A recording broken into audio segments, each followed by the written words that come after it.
احسان ہوا کہ اللہ تعالیٰ نے ہمیں ایک اہم فریضہ کی ادائیگی کے لیے اپنے گھر مسجد میں آنے کی توفیق عطا فرمائی۔ یہ محض اللہ تعالیٰ کا فضل اور اس کا احسان ہے۔ آج ماہ شعبان کا آخری جمعہ ہے، اس کے بعد ماہ رمضان المبارک کا مہینہ شروع ہو جاتا ہے۔ ہر طرف ہر سو پورے عالم میں آپ دیکھ رہے ہیں، سن رہے ہیں، ایک عجیب سی فضا چل رہی ہے، کیفیت پورے عالم اسلام پہ ہے کہ اللہ تعالیٰ کا مہمان آ رہا ہے۔ ہر مسلمان جہاں کہیں بھی ہے، جس نسل سے، جس قوم سے ہے اور جس رنگ سے ہے، اس کے دلی طور پر ایک خوشی کی کیفیت اس پہ طاری ہے، اور ایمانی لحاظ سے گویا کہ اس کے ایمان جو اس کے دل میں درخت کی حیثیت رکھتا ہے، گویا کہ وہ پھلدار پھولدار ہونے والا ہے، خوشی ہے ہر طرف۔ تو اسی کے متعلق چند ضروری باتیں، اور پھر کیا ہمیں اس میں احکامات ملتے ہیں، کیا ہمیں کن کاموں سے منع کیا جاتا ہے، قرآن و حدیث کی روشنی میں مختصر وقت میں مختصر سی باتیں ہوتی ہیں، انشاءاللہ ساتھ ساتھ چلتی رہیں گی۔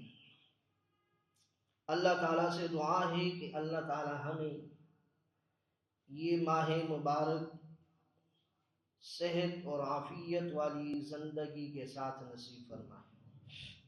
ایک تو ہے انسان کو رمضان کا مہینہ مل جائے لیکن بیمار پڑ جائے، رمضان کا مہینہ مل جائے لیکن مسائل اور پریشانیوں میں مبتلا ہو، رمضان کا مہینہ تو مل جائے لیکن دنیاوی ٹینشنوں میں، عدالتوں میں، ہسپتالوں میں، تھانوں میں، بازاروں میں ایسا مصروف ہو جائے کہ رمضان کے فضائل اور برکات سے محروم ہو جائے۔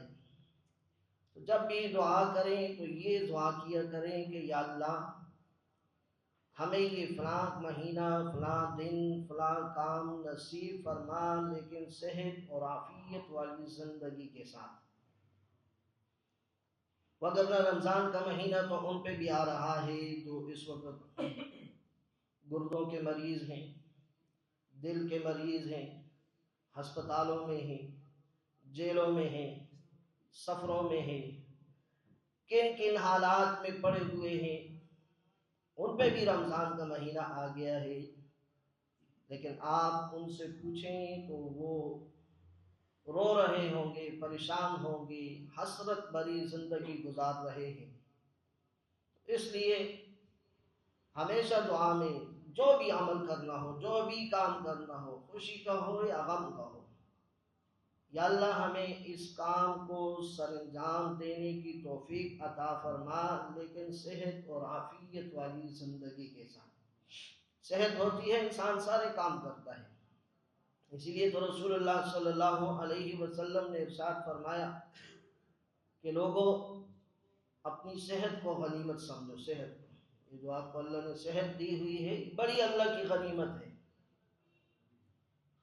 اس سے پہلے کہ تمہارے اوپر کوئی مرض آ جائے، کوئی بیماری آ جائے، اس سے پہلے اس کو غنیمت سمجھو، جو کر سکتے ہو اس میں کرو۔ تو اسی کے متعلق حدیث میں آتا ہے کہ جب بھی رمضان کا مہینہ آتا تھا، رسول اللہ صلی اللہ علیہ وسلم ایک دن پہلے صحابہ کرام کو واعظ و نصیحت کرتے تھے، خطبہ دیا کرتے تھے، بیان کیا کرتے تھے، اور اس میں لوگوں کو یہ آگاہ کیا کرتے تھے کہ لوگوں تمہارے اوپر ایک ایسا مہینہ آ رہا ہے جو اللہ کی طرف سے تحفہ ہے، تحفہ۔ یہ سنت ہے رسول اللہ صلی اللہ علیہ وسلم کی کہ رمضان سے قبل لوگوں میں اس بات کو اجاگر کیا جائے لوگوں کے سامنے اس بات کو بیان کیا جائے، ہر گھر کے فرد کو جو گھر کا امیر ہے، بڑا ہے، اپنے گھر والوں کو اس بات کی طرف آمادہ کرے، بیان کرے، اس کے سامنے رمضان کی حیثیت، اہمیت، وقت اور اس کے فضائل کو رکھے۔ یہ رسول اللہ صلی اللہ علیہ وسلم کی سنت ہے۔ آپ نے صحابہ کو بٹھایا اور ان کے سامنے عرض کیا، بیان کیا کہ اے میرے ساتھیوں، ہمارے سر پر ایک ایسا مہینہ آ چکا ہے کہ جس مہینے کے اندر اللہ تعالیٰ اپنے بندوں کی طرف متوجہ ہوتے ہیں، اور جس مہینے کی ہر رات میں اللہ تعالیٰ کی طرف سے یہ اعلان ہوتا ہے کہ اے خیر میں اور اچھے کاموں میں محبت اور شوق رکھنے والے میرے بندے، مزید اس میں آگے کوشش کر، اور اے برائی کی طرف، ساری زندگی برائی میں گزار دینے والے، نافرمانی میں، معصیت میں گزار دینے والے بندے، باز آ جا، بس کر دے، اب واپس آ جا۔ جنت کے دروازے کھول دیے جاتے ہیں، جہنم کے دروازے بند کر دیے جاتے ہیں، بڑے بڑے سرکش قسم کے جو شیاطین ہیں ان کو قید میں ڈال دیا جاتا ہے۔ یہ اللہ کی طرف سے اپنے ایمان والے بندوں کے لیے اعزاز اور اکرام ہوتا ہے کہ جیسے دنیا میں ہمارا معاشرے کا اصول ہے، جب ہمارے گھر میں کوئی مہمان آتا ہے تو اس مہمان کی آمد سے قبل ہم بہت سی تیاریاں کرتے ہیں، گھر کو صاف ستھرا کرتے ہیں، گھر والوں کو، چھوٹے بچوں کو، بڑوں کو صاف ستھرے لباس